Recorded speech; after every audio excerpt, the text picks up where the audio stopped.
It's got 100%, Mr. Wayne. Mr. Wayne. I don't know why he keeps doing it like that. That's not how he sounds.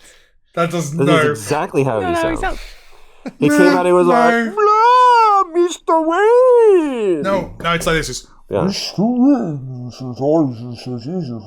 Yeah, but I don't need to do this.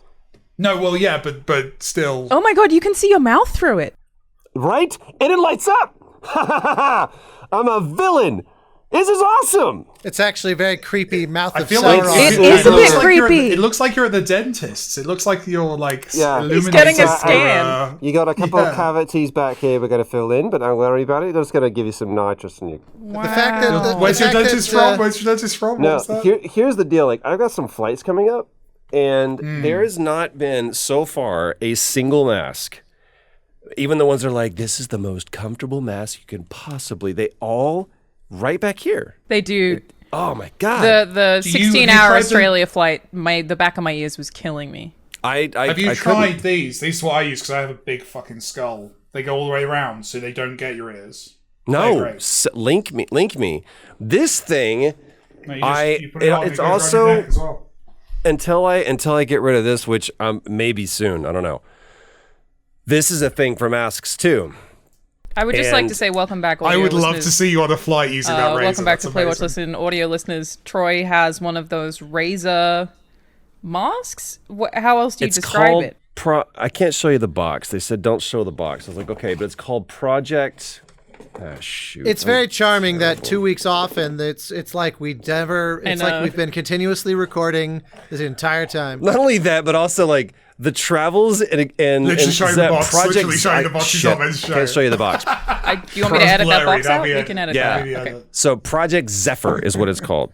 And they reached out and they were like, "Hey, can we send you one?" I was like, "Yeah, yes." That's a really interesting name for a product. Zephyr. Trying to make people feel insane. I don't understand why you wouldn't want to show the box. By the way, not sponsored at all. This is not. There's nothing. They. You say on your razor chair Oh yeah, dude. with your razor mask. These peeps be hooking me up for real. No, sponsored. But they were just Literally like, yeah. a tattoo recently added. No, So whatever. commercial And I is misspelled it happening too, here. and they're like, You're "Damn fine. it, there is an E." I was like, "Oh, I thought it was like the phone." Can you bring it back though, Troy? I would like to see Yes.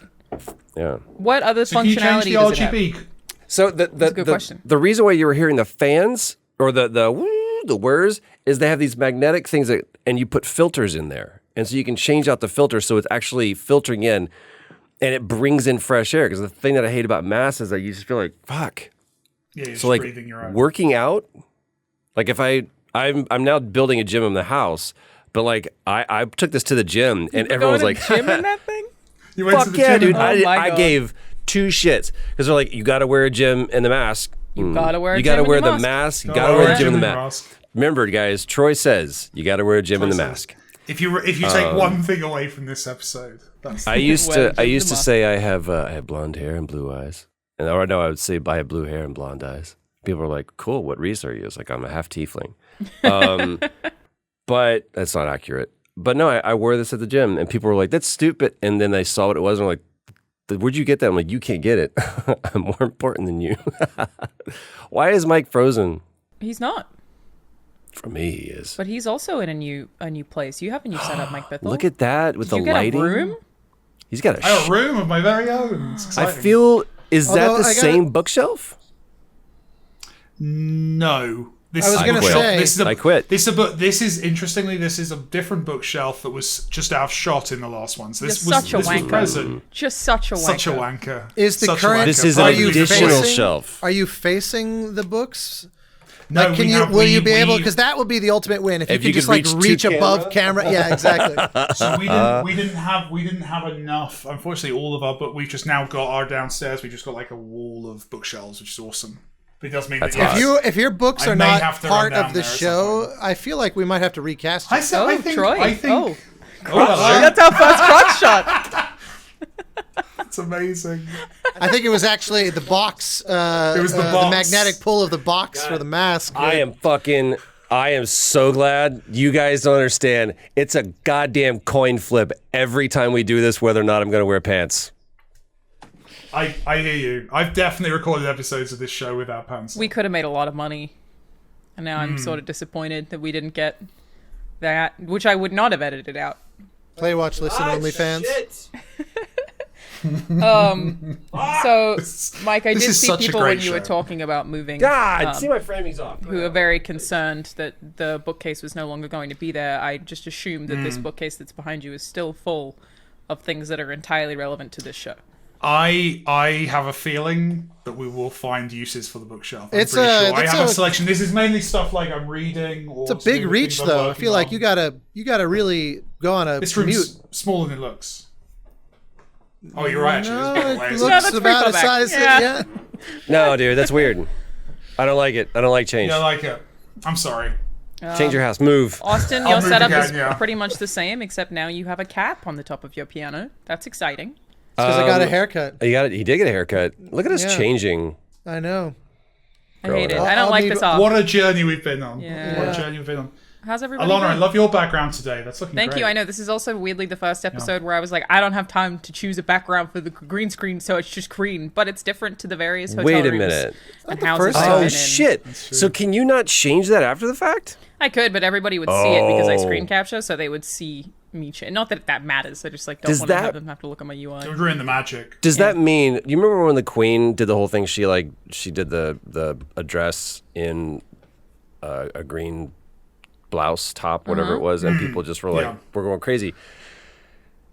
Are people going to do that now with you? They could, they but gonna- they It could might now you always do that. suggested it. Yeah. Yeah, Can I mean, you? No, well, because they you can't can do do it it if you're in- not I'm chroma green. officially offering a bounty for the best one. Oh my god, So please! you can What's do the bounty? it in, What's the we could do it bounty? in post. Like we could ask the editor to do something. No. I want Austin people to do will it. play. They can, yeah. Austin It's will easy. play a tune of your choice on the next episode. Yeah. If you win the competition yourself, please send all entries to Austin, not the rest of us. Oh, okay. Leave us out Okay, there. great. Pure evil. I would also love for people to just like do bad lip reading of us. That would be That'd good be too. cool. Yeah. What if people made more content that's about me? You know? Yeah. When's the can I- internet How going can to people do wise that? up? Isn't that the thing though? Now, like YouTubers are doing react videos to their own videos.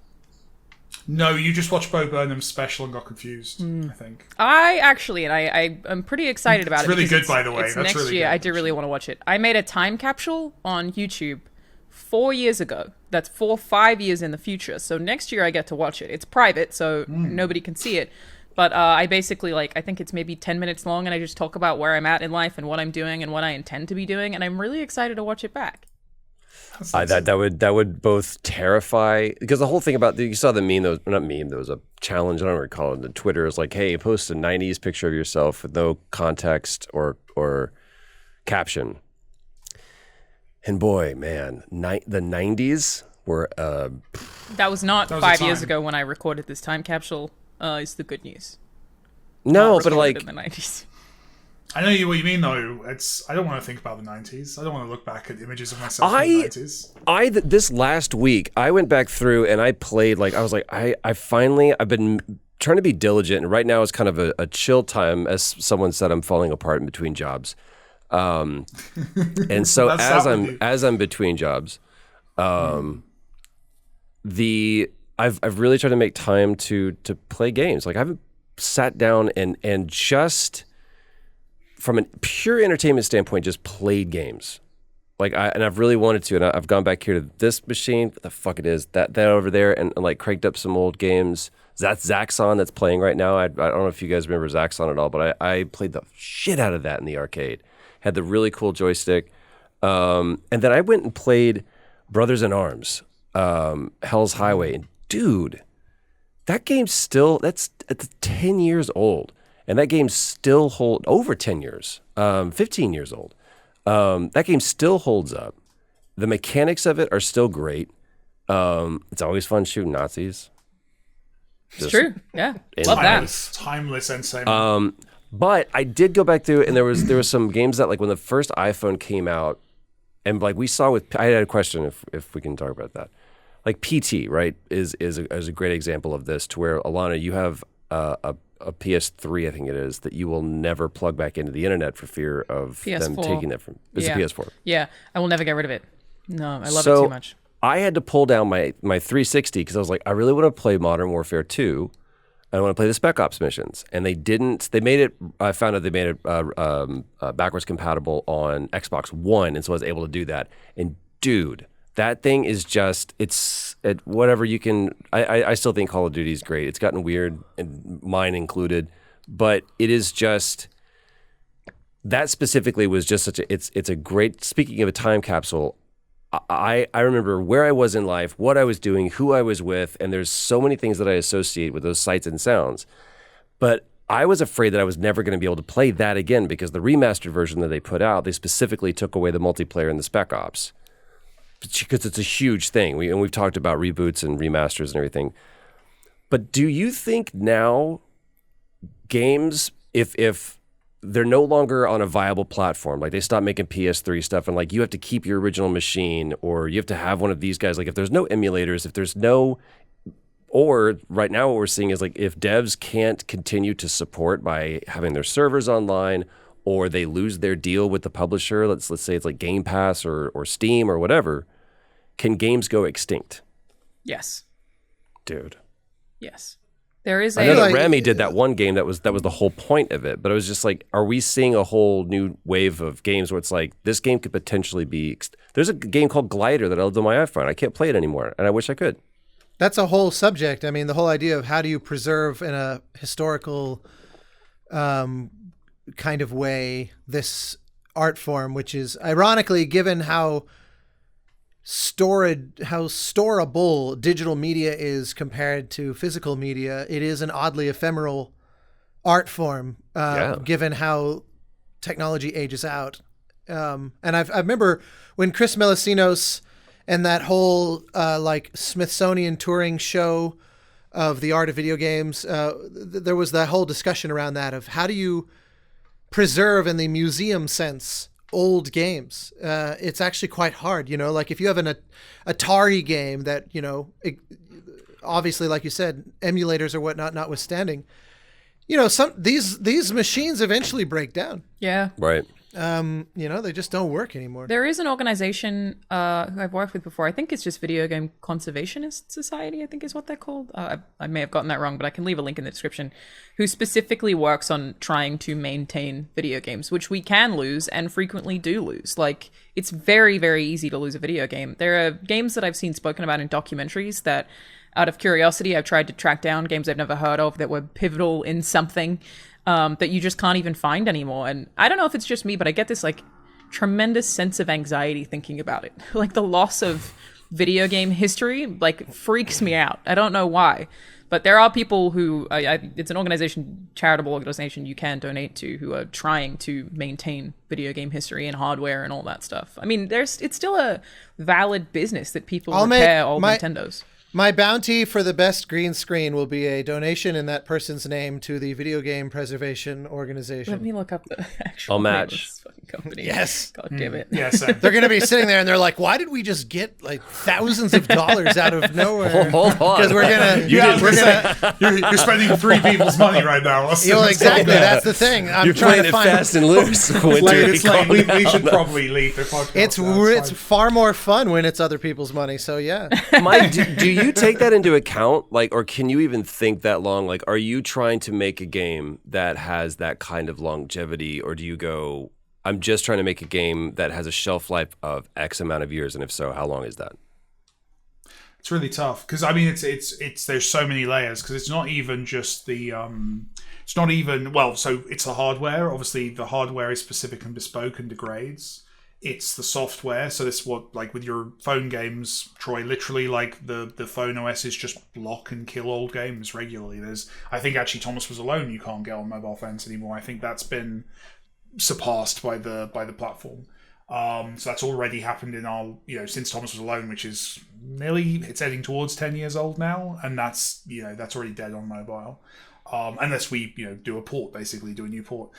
There's those. Then there's also like licensing deals. Like if you're like try and find a copy of like the Deadpool video game that came out on Xbox 360, you won't be able to. Really? Right.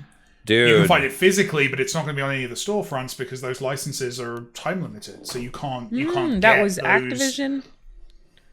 We've been Activision doing a deal with Marvel. And then, but there's no such thing as like a licensing deal in perpetuity. Like Wes Keltner. I hate to have to miss the rest of this, but I gotta run. So, boo! He has a big fancy boy meeting. Yeah, gotta run. Fancy boy meeting. Fancy pants. But like, yeah, there's. I know there are people. I mean, I've done a licensed game recently, and like I stay in touch with people, and it is. There are people who are trying to work out a solution to that problem, but that, like, legally, these games disappear very quickly, like, licensed games for that reason. Not dissimilar to streaming services, I suppose. That's why they keep jumping across platforms. Exactly, yeah. Look at streaming services. Look how many things have got lost in the mix where you end up with something where it's on a streaming platform, so they stop printing the DVD, and then it goes off the streaming platform, and, like, yeah, things disappear. What I would say is we're not, if you think about this in a bigger context, we're no different to any of the peoples before us. Like, if you try and find a copy of a specific book from like the Victorian era, or a specific kind of or even just if you think about the history of cinema, like the actual number of surviving movies versus the number of movies that were made, it's nothing, right? Even for the big names, like there are massive, the equivalent of what we would now call a blockbuster movies, where we just have like 2 publicity stills, and that's the entire history of that. There are these kind of these kind of Moby Dicks of the film world, basically, that are like these. Everyone's looking for these film canisters because there are these massive movies that just disappeared. 2 great examples of that. We're not Library of Alexandria. Yeah, that would be almost as good as a movie. I remember no pictures. I remember walking out of my apartment. I lived in North Hollywood, and that's just a stone's throw of 3-4 miles away from Universal City, which is where and then there's also the Warner Brothers lot too, which is where television is made, basically. Right? Yeah, so that's Studio City, which is CBS, Paramount, and the Radford stage, and then there's also Universal City, and then there's also the Warner Brothers lot, are all in Burbank, Burbank and Studio City. So I'm kind of at the point where those two converge, and I remember walking out on out of my apartment, and on my stoop, I looked and I was like, "There's smoke that's really, really close," and that was the Warner Brothers fire. And a dear friend of mine, Gary Mariano, who's the publicist for Warner Brothers, he was like, "You have no idea the amount of," he goes, "celluloid is incredibly flammable." And that vault What's caught celluloid? fire. Yeah, film. Oh, film cells. Oh, sure. Yeah. He was Wow. like, and so he was like, there So are flammable. original prints of stuff that just were lost. They're gone. But it also degrades just naturally. Like it turns. But they dust put them after, in like, these 50 airtight years. vaults Exactly, to keep them from doing just that. But somehow it caught, and it just like, he goes, that was gone.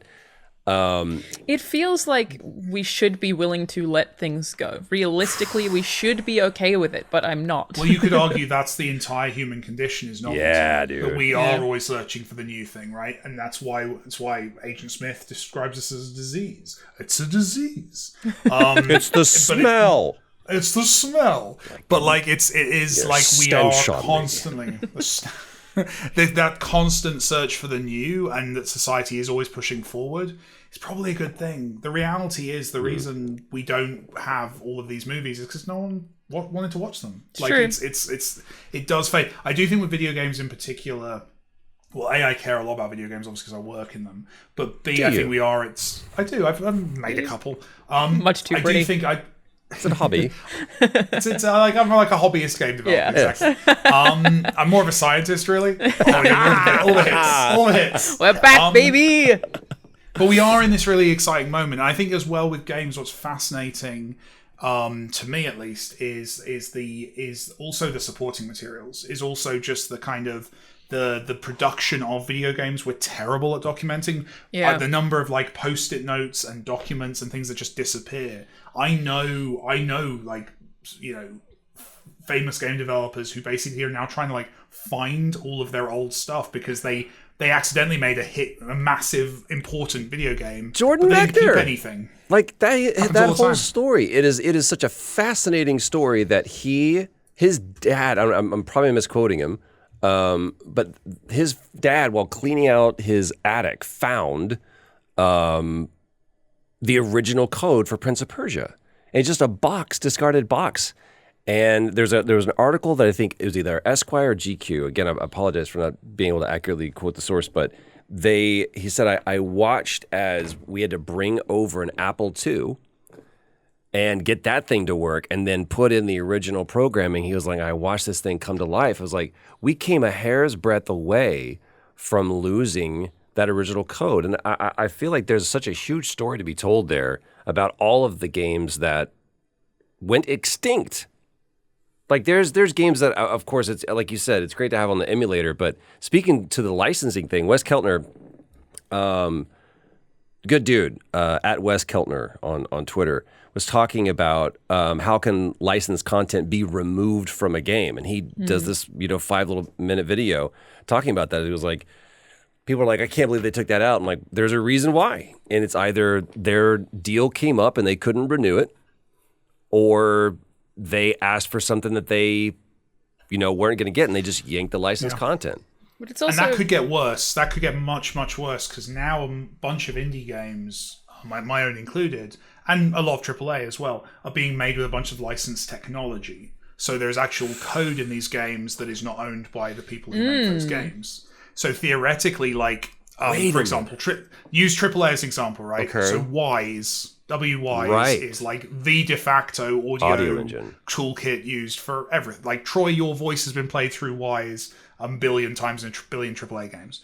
I think that's how many you're in, right? A billion AAA games. Just south, working on it. Just south. Like, if you, we'll get there next year. But like, imagine if that license was revoked, or that company went defunct in a way that meant that those games couldn't be ported to upgrade. Doesn't mean that there's lots of clever people in the games industry. I'm sure we'd work workarounds, but would we bother with every game? No. And that's, there's a lot of, if you think I collect vinyl, and what's great about vinyl is it is this time capsule. If I can grab a record from any point in history where we've made records, I can put it in a modern record player and it will play. Yeah. And there's no middleware, there's no whatever. We put that on the Voyager. That's why we printed that thing on gold. Exactly, put right? It out in and space. It's like, and that's fascinating and cool, but that's not the medium we work in. We work in a little beautiful artistic, we're the gold spike on the top of the pyramid, right?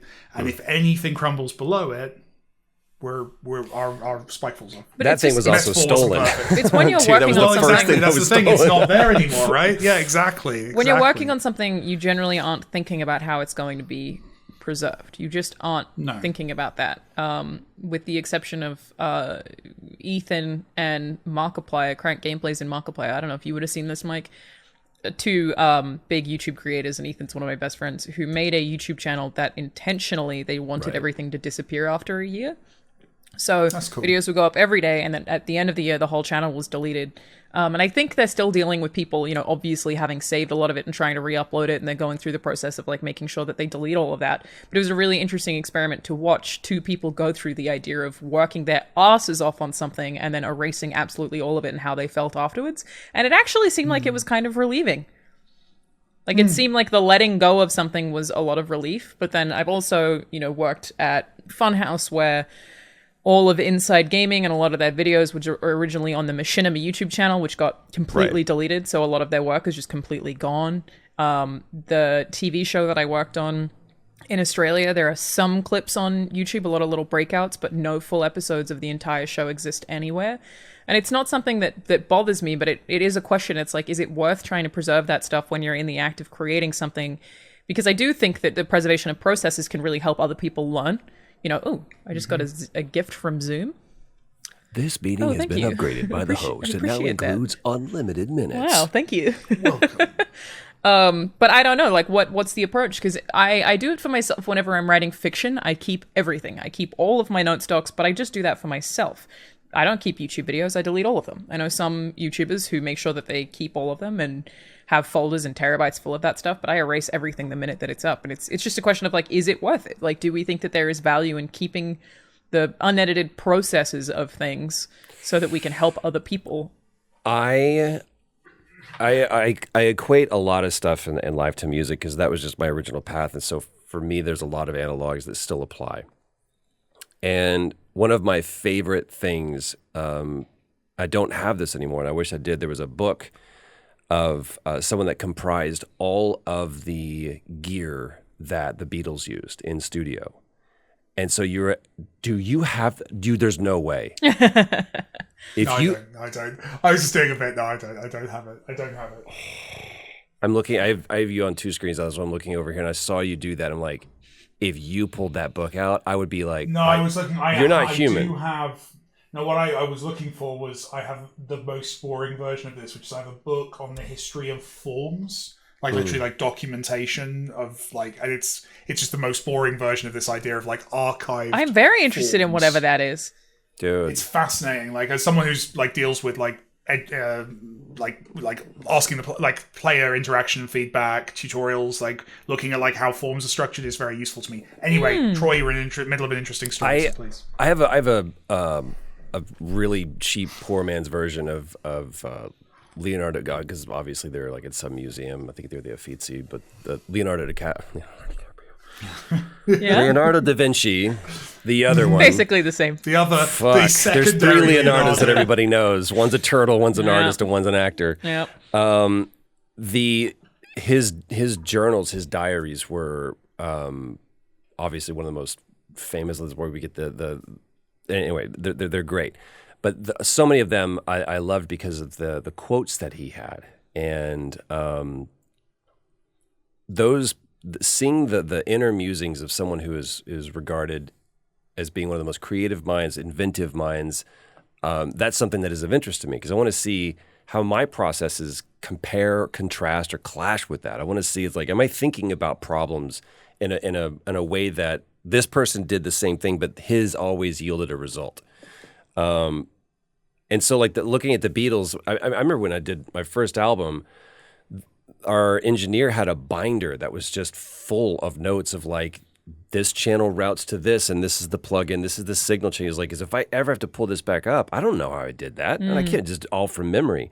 And so someone did that for the Beatles, and it was fascinating to see. I was like, that's how they got that sound. Is they just like, yeah, man, we put this through here, and A Day in the Life is a great example. They went through all three rooms of Abbey Road because they needed more tracks, and they had 4 tracks. That's every studio had a 4-track recorder, so you could only do 4 tracks simultaneously at a time, and they needed way more. So they went through, and there was no way to connect those things. So Paul literally ran through and went press play and record, play and record, play and record on each of those 4 tracks, so they could have 12 tracks simultaneously. And it's just it's hearing stories about. And now you look at that, and I have on Pro Tools, I have unlimited tracks. I can record 99 things at a time. It's stupid. So being able to look at that to me is of great interest because I'm fascinated by the process, and to me the process is the point. It's once the thing is made, once the product is out, I can't do anything with that. I can't change it. I can't really even learn from it. I can only learn from the process. So books about the process interest me greatly. Troy, most of what you've worked on, you wouldn't have access to any of the process, right? Like in terms of voice acting for a AAA game, that belongs to them. Do you have any say in what they do with any of that? No. And I learned a very valuable lesson from a great director who said, and this is the top of the list. And he said, my job is to do this. I don't have to worry about the cover box. I don't have to worry about even the editing. He goes, my job is to let it go. And he goes, then it's somebody else's job. And I'm like, have you ever just disagreed? I was like, oh my God, fundamentally. I've slept under my bed. I'm crying so hard. But that's not the point. My point is I did my job. I got to walk away. And that was a very valuable lesson to me because I'm always trying to, it's like I asked you, Mike, I was like, are you thinking about the long term? Are you thinking about the shelf life of this? Are you thinking about how you can preserve this? And I see in my own, specifically as an actor, if I'm focusing on what the Metacritic is or how people are going to view this scene or if they're going to believe me as this character, I am 100% telling the character to get the fuck out of the scene because all my ego is filling up this room. So I really have to focus on, doesn't matter. Doesn't matter. And honestly, also you can't take it that personally, right? You have to move on. You have to, I think there's definitely when I was younger, I equated, the things I make with myself, like the things I make defined me. They were like, it was if I made something bad, then I sucked. And it was, or if I made something excellent, then I was a genius. It's kind of like I think one of the things you learn as you go through the process and the loop a few times is you're still you, and the product that you're making is not defining you and your relationships with people and who you are as a person. And you do kind of learn, or I've learned to, I will care more about a game than anything for the time of making it.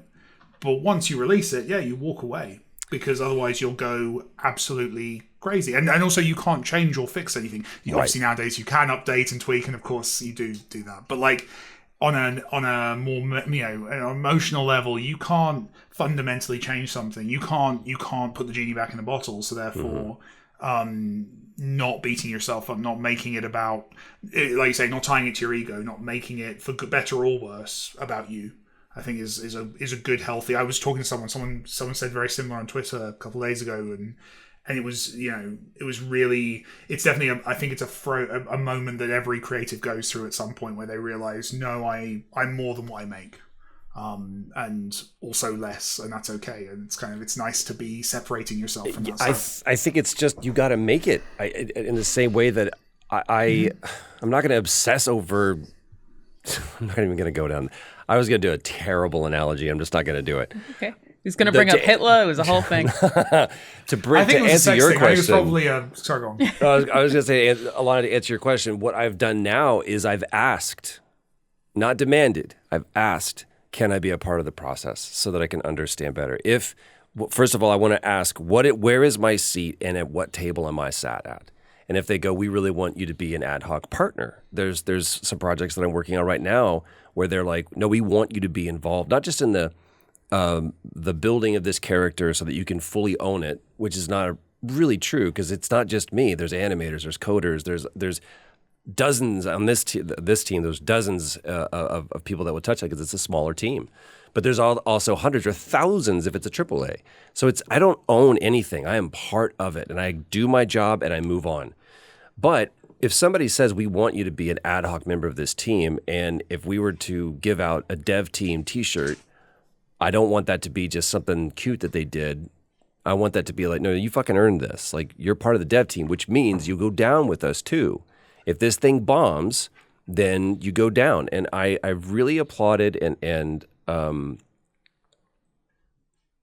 not revered, but I've admired people who've stood by their team in their studio when the game has gotten tanked, or when they've, because I've been a part of that too, where it's like Shadow of War was a perfect example of that. Great game that they added one thing in there that just overshadowed everything about it. Became the story, right? It became the story. And so people are like, oh no, it's not even cool to like the game. And the most anticipated game of that year ended up becoming the most, it was a pariah. No one would play the game. Mm-hmm. And it's a beautiful game, and we worked our asses off for that. And I really admired everyone that stood by it and was like, we made a great game, and just took the onslaught of shit that they got from top down. Anyway, but I have asked if I can be a part of that process. And if people bring me in, I want to know. And so now being brought into those meetings where it's like,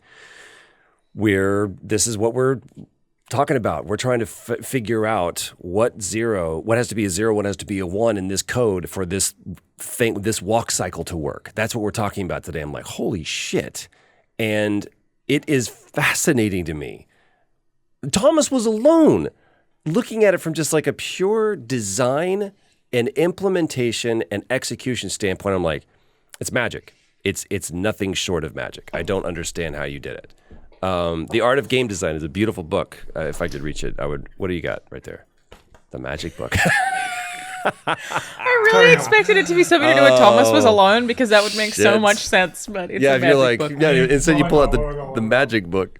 Yeah, it's the thing that excites me the most about being back in the studio more at SMS is like, I just want to learn what everybody does so bad. I want to be able to walk up to somebody's desk and be like, how did this happen? It's just so much more access to people that really excites me. It's the best part. Yeah. And it's the best part of being a director as well, because you basically get to interact with absolutely everyone and bounce off of everyone. And it's just people who are absolute experts in what they do, who know more than I will ever know. And that I get to be in a building with a bunch of them and be like, holy shit, you're at the top of your game for this thing that I will never understand. And I can speak to you about it. Like, it just feels like such a tremendous privilege to be able to have access to those kinds of people. But this entire conversation we're having is actually sort of relevant to something that's happening to an indie team right now. We're doing a topic. We are doing a topic. Troy, we're topical? Mike, I imagine We're you've seen it. topical. Have you seen the boyfriend dungeon Oh, is this conversation? boyfriend dungeon thing? Yeah. I haven't. What is it? I'll play the part of the audience. What is I have this? unfortunately not played the game, and I also Boyfriend don't. Dungeon is the game? Correct. And I also don't use Twitter very much these days, so I always feel like I'm missing takes. But essentially, indie game that is sort of a dating sim. I feel like it's a bit more involved than that, but yeah, it's a bit more of a it's got a kind of a combat mechanic as well. And it has a content warning at the start where you can disable messages from your mother in the game, I believe. But try to skirt around spoilers as well, with also trying to maintain any accuracy here. I recommend everybody read up on this, then use me for a source, clearly.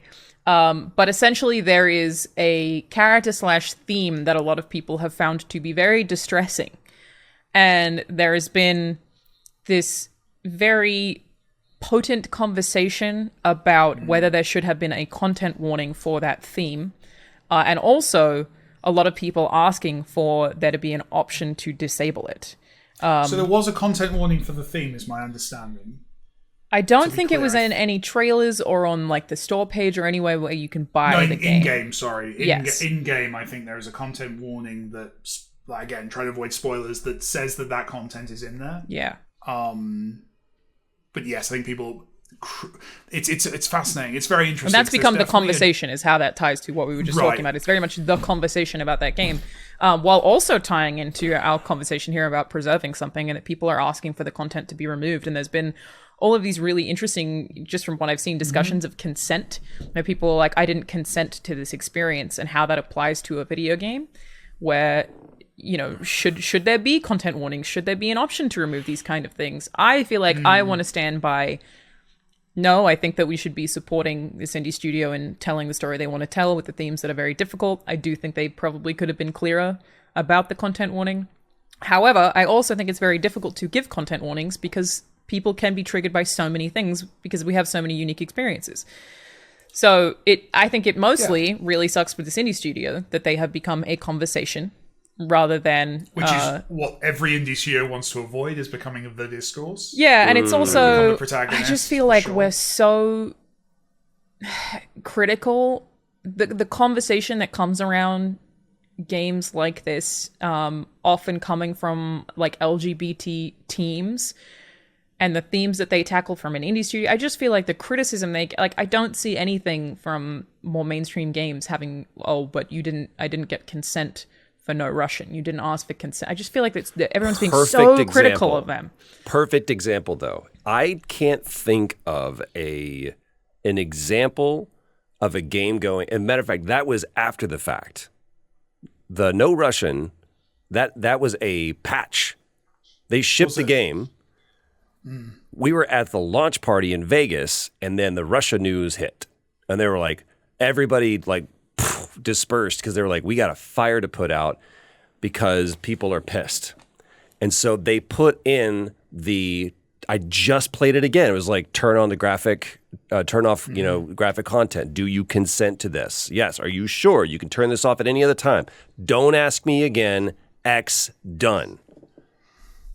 I that right there, in the same way that I feel that O.J. Simpson is one of the most seminal, pivotal, important people in modern history, because all of a sudden he became the archetype for we will watch bad shit happen live on TV, and he became the progenitor for 24-hour news channel.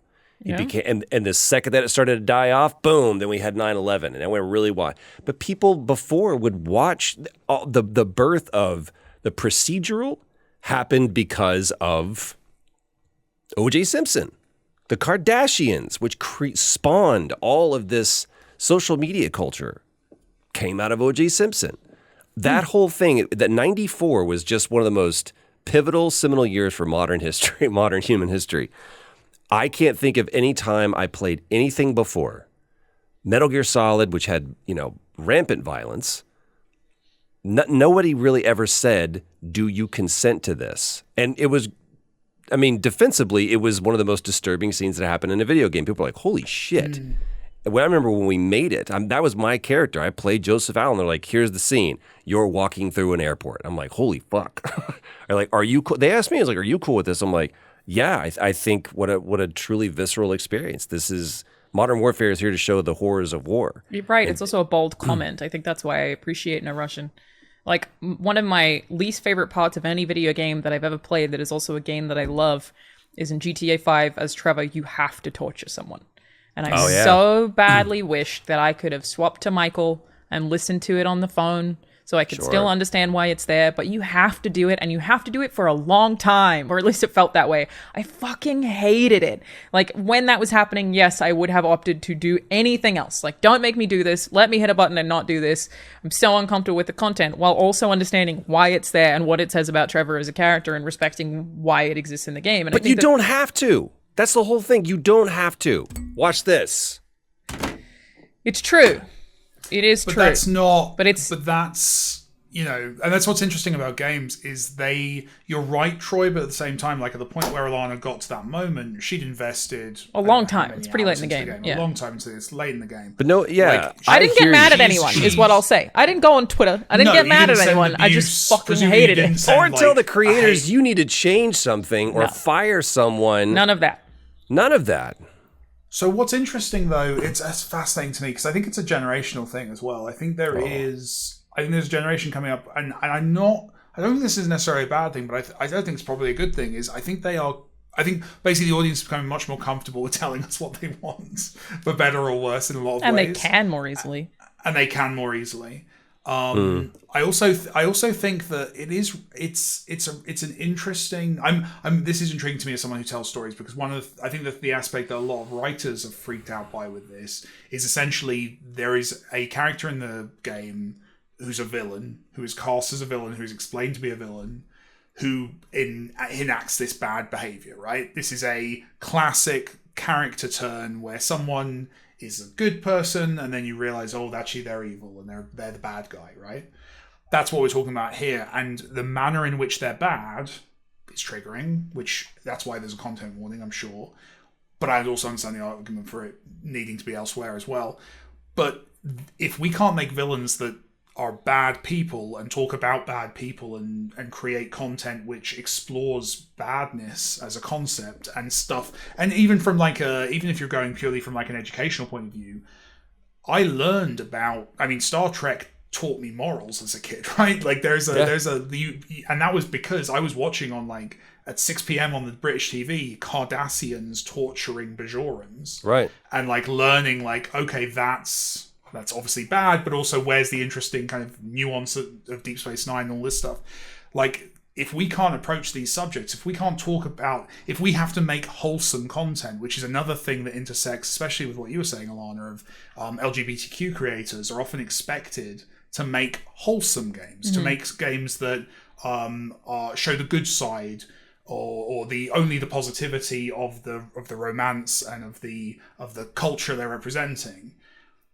That's really limiting to artists, and there are LGBTQ creators who want to talk about scary stuff, bad stuff that, you know, negative experiences they've had, and to go to that or to those creators and say no, you can't do this is really kind of limiting and scary to when they're already so limited. You know, stories. That's the thing. Exactly, that gets me and it's also coming from inside the house to an extent. This isn't the usual like stack of awful bigots who send trash. This is people who are, you know, on the progressive side of the fence who are kind of like trying to limit this creative outlet. And it's interesting. The consent thing confuses me because it feels like consent has a very real meaning in the real world, and conflating that with the fiction you're being entertained by. I don't understand that at all. I think strange. I admit to being ignorant on this topic. I have not read into it enough. I am ignorant. Done. I think maybe it's developed with this generation beyond what it means for our generation, perhaps. Maybe, but I generally, where the consent thing is concerned, and I really should look into this to try to get more perspectives, but I feel like, my gut reaction to seeing some of that commentary was the same as what Troy just did, which is, isn't your consent you putting the controller down? Like, if you don't want it, you cannot play it. But then I also understand, you know, people being invested, and I feel like it's probably more complicated than that, but that is my immediate reaction isn't consent in a video game choosing to play it Or not. Or especially when there's a financial investment. Like True. Most people do not have. They'll be able to buy maybe 4 games. Game Pass for them, for the consumer, is a fantastic option because it now opens up the ability to be able to play a lot more. I remember when I used to sell mobile phones, and this was in the late 90s, and I remember we may have even talked about this on the show. I remember the first time my manager on a Saturday opened up in the newspaper. It was like everything that I'm saying right now is just the most anachronistic. My manager on a Saturday was reading the paper. Newspaper was the like newspaper. He said, "Boy, bring me the newspaper. That'll be a nickel, sir. Run on down to the candy store, get yourself a lolly." He opens it up and he looked and he was like, "Holy shit." I was like, "What?" He goes like, I think you'll find he was like, "Oh, golly." I can't believe this is actually happening. Look at that. Eisenhower, reelected. He said, he was like, the game just changed. And I went, what? The Motorola StarTAC was one of the most ubiquitous, and it was the elite phone. Like, it was the small flip clamshell phone. It was in every movie. Everybody wanted it. It was like, that was the status symbol. And it was the most expensive phone. It was like $600, $500 or whatever. And there was a competitive store that had advertised, big one-page thing, get the StarTAC for 1 penny, essentially for free. And he was like, I know what they're doing. They're taking the loss because they get paid by the person when you sign up for a contract. So they're just taking less money. But what ended up happening is overnight, people looked at a phone and said, this is worthless. It's worth a penny. I paid a penny for this phone. Well, yeah, if you buy another one, you have to pay $600. It's like, no, it wasn't until the iPhone that people were like, oh shit, phones actually You have a cost text. money. I think you have a text message. I do. You have a text which just showed on the who's that screen if text it's from? something you want to blur out. Jack Attridge. Oh, it's a Jack. Oh, it's Not Jack. really. Don't worry about it then. That's You fine. can We leave that. can dox Jack. That's fine. Yeah, you can Speaking of indie devs. Hi, The Jack. thing, but the thing, I think the thing that we often miss with exactly the thing you're describing there is that our relationship to products and to entertainment is changing into a more long-term relationship and more of an invested, I agree. on a personal level relationship. We're not, when you're playing a game, yes, you've spent some money, yes, you've spent some time, but you're also in that world. You're engaged with that in a long-term way, and it means more. I think it's one thing, and you see this throughout entertainment. But it's one thing to say put down the controller, but at the same time to play devil's advocate. I'm living that life. I'm invested. Yeah. Also, from a game design point of view, if you look at a lot of game design, there's a reason that gamification exists. There's a reason that advertising agencies pay game designers phenomenal amounts of money. A certain amount of what game designers are meant to be doing is manipulating you into staring at the screen for hours. For sure. Totally. And manipulation's a word that I know frustrates people because it's got negative connotations. But like, I actually think anything that's I the do- whole job. It is kind of I to make agree, sure you I play agree, the but- whole way through. Right. And game designers will use that phrase very cautiously because non-game designers tend to get freaked out by it. But if Sure. you think about it, like, we are making you stare at a glowing rectangle in the corner of your room for Yeah. 50 hours. Like, there's some stuff going on there. I can remove So the negative therefore, connotation from that.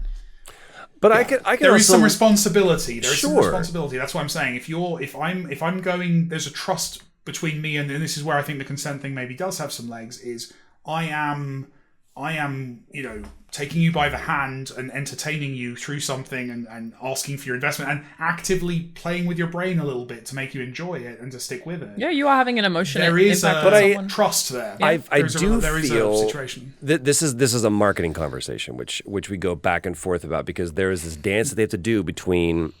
I will go headlong into the wind with this. Last of Us Part 2.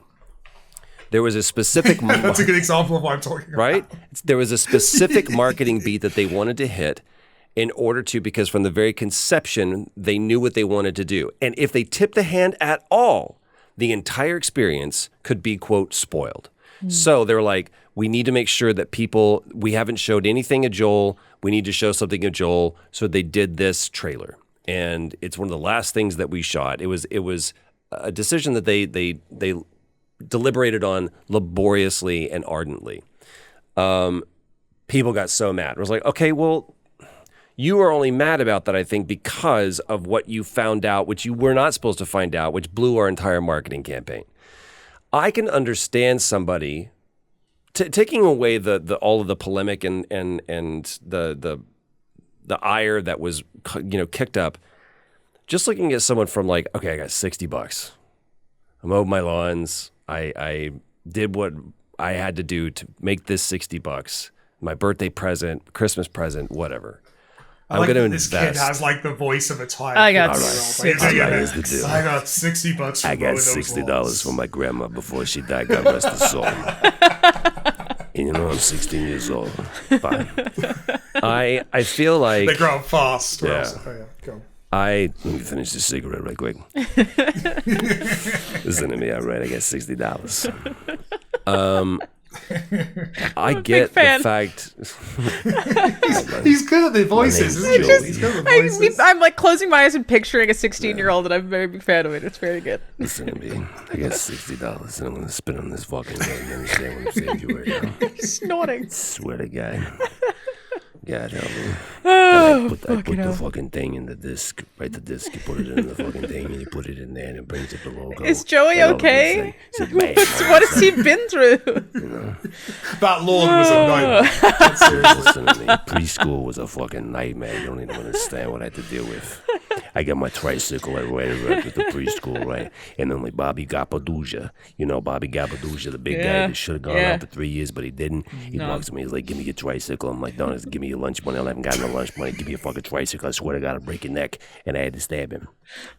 Woke up this morning, got myself a gun. So, anyway, I'm sorry, man. Don't encourage me. What was the story? Oh, yeah, what was the story? We're talking about The Last of Us. The kids got $60. Kids got $60. So I have $60. Thank you. And I'm a spry young lad. Yeah. I have $60, and then the game does that to me.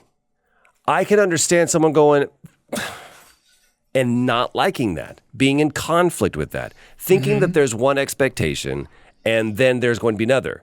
I get that. That sucks. In the same way of someone going, I've got $5. I'm going to go to the movie theater. I'm going to go watch Bambi because it's a beautiful story about a mother and her baby. We've done this the entire time. We're like, well, I can't believe they did that. It's like, watch the rest of the fucking movie.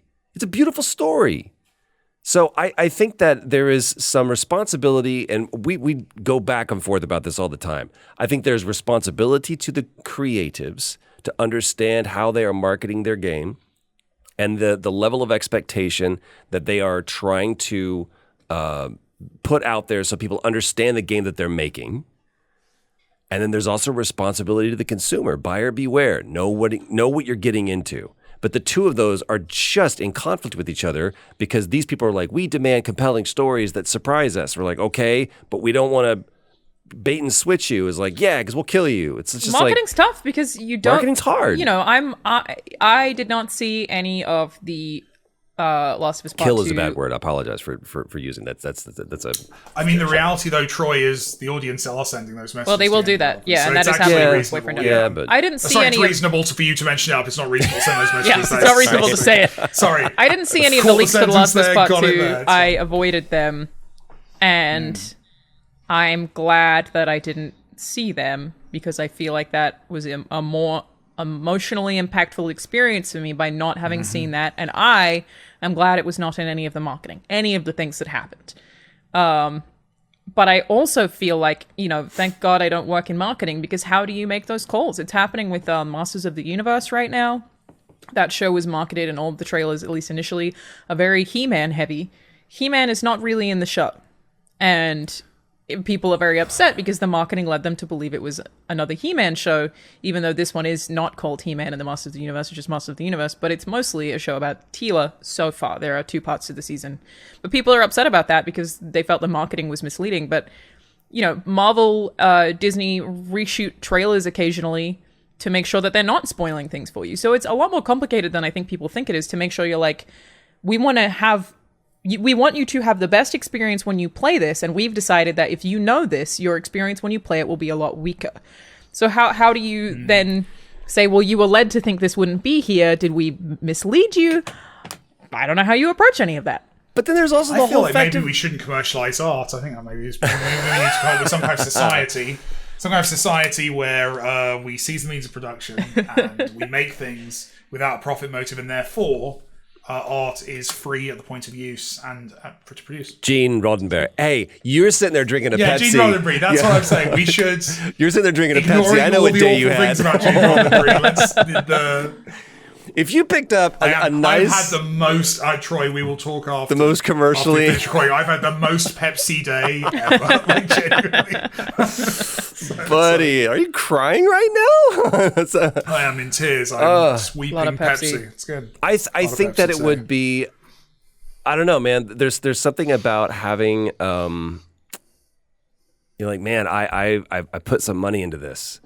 I'm redoing not redoing, but I'm building a home gym right now just because I got tired of, people making fun of your cool razor mask. People making fun of my cool razor mask, It hurts me. Yeah. I'm a human. Are you going to wear the razor mask while inside working my in your own home gym, gym? and make Mr. Wayne? I'm going to do my Bane voice. I one wanted voice to... you can't the kid do. of Batman that you can snap every single The thing is, neither could he, so he couldn't do Bane either. So I've got that on. Tom Hardy and I are, twins. Yeah. I got tired of COVID, and especially when I went to my gym and it was like, if you are not wearing a mask, we assume that you're vaccinated. I'm like, bye. I just don't want to deal with this. Like I've made it this long without getting this thing. I don't need to prove that I can get it and show how strong my immune system is. Like I'm vaccinated. I don't have the benefit of having an opinion on this. I've got a 3-year-old, and there's a lot of disease and sickness. And our nanny that we have, like when we first brought her on, it was like, what's the goal for him every day? It was like dirty and tired. That's what I want you to do. I want you to take him out. I want him to be dirty and tired. And he goes out and he goes out of the world and he falls down and he tumbles and he gets sick, which he's only been sick like 3 times in his life. But I don't have a problem. I'm not trying to shrink wrap the world for my son. I need him to understand what it feels like to. That's why I'm so glad that he has 2 other kids in his life right now. One who's his same age and one who's a year younger. And one's his dad, Troy Baker. Huh? What's Ronan? People know that, Traveler and Ronan are basically cousins, and they're 2 months apart. And there's another one who's 2 years old that tries to keep up with the big kids. And my point is that you're also a kid. That was I what am my a argument kid. was. Oh, I got it. Yeah, it's true. Playing fucking video games. It's true. I want him to understand what triggers one person may not trigger the other person. And I do believe that there is, how do we establish that standard? Because we should let people know. There's some, Pam and I were talking about this. There's some videos I saw on YouTube that I wish that I never would have seen. And I can't unsee those things. And I actively went and searched for them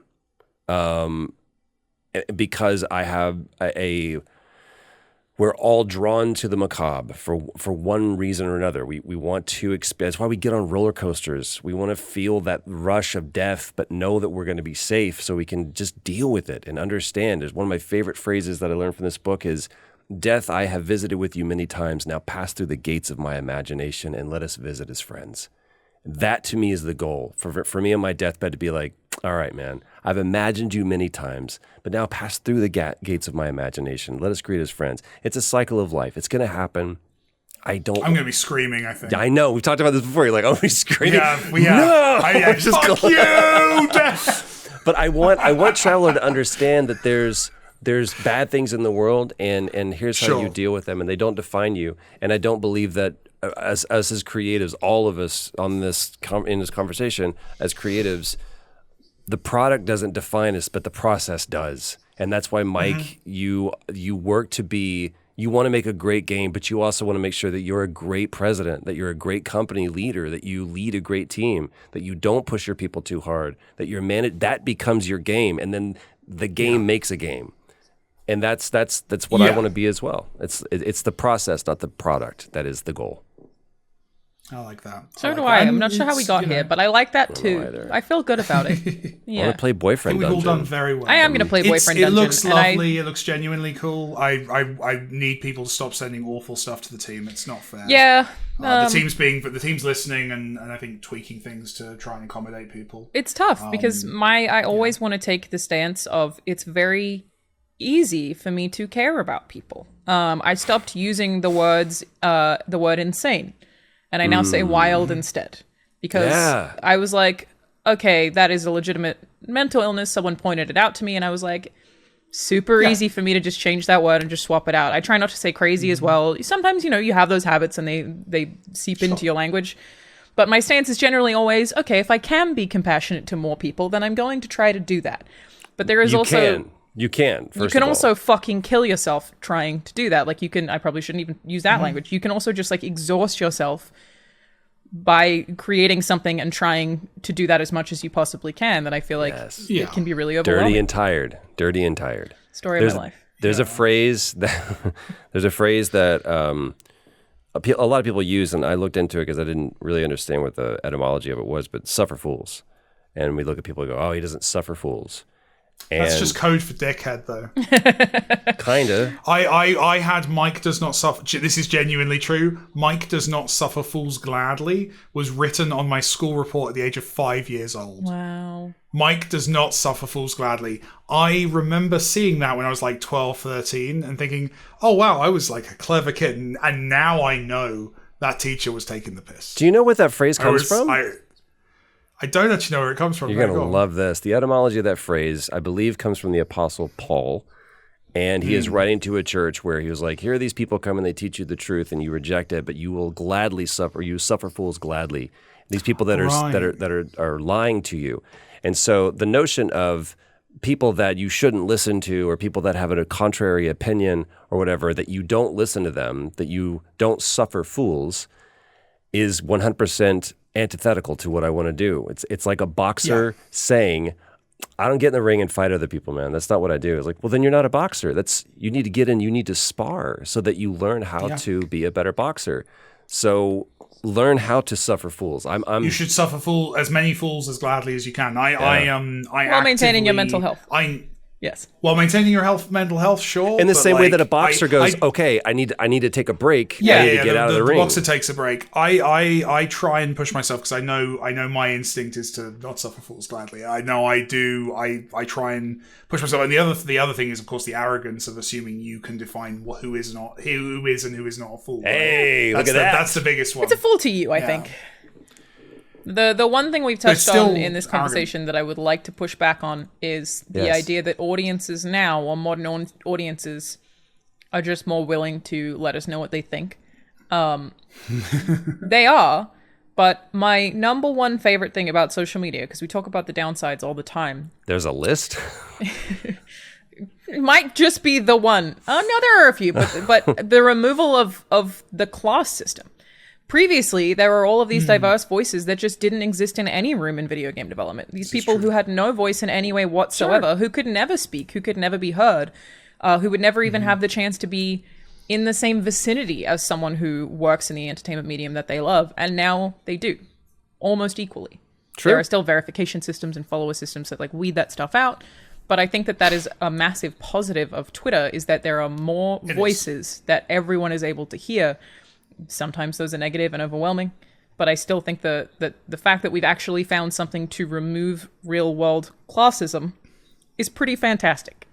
It is democratization. I think it's great. I think there's a level playing field where it's like, hey, we can look at this, but in the same way, anyone who's on the dev side can look at that and go, I want you to keep in mind, it's the, take it with a grain of salt, but you can look at the fact of, again, with the example of Last of Us Part 2, there were years of game testers, the scores of people that sat down without, the marketing leaks and were playing through that and going, if it didn't hit, we iterate. Is it hitting? Let's iterate. And finally it was in step, we're like, man, we're getting the real-time data that this is really landing with people. They are playing through it, they get it. And it wasn't like they were like, nobody gets it, fuck it, ship the game. It was like, what do we need to change? This moment isn't hitting. How do we help it hit?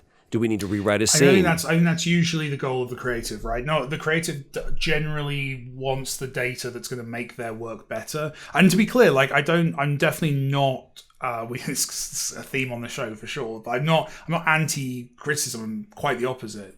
I think where it's crossed a line with this boyfriend dungeon thing is there is an interesting conversation to be had, and I think it's the one we've been having about kind of how media should warn about content, what the expectations of the player are, etc. The problem here is there's a lot of abuse being sent to the developers. Absolutely. Is it actionable? Like, Criticism is actionable. Yeah. Well, no.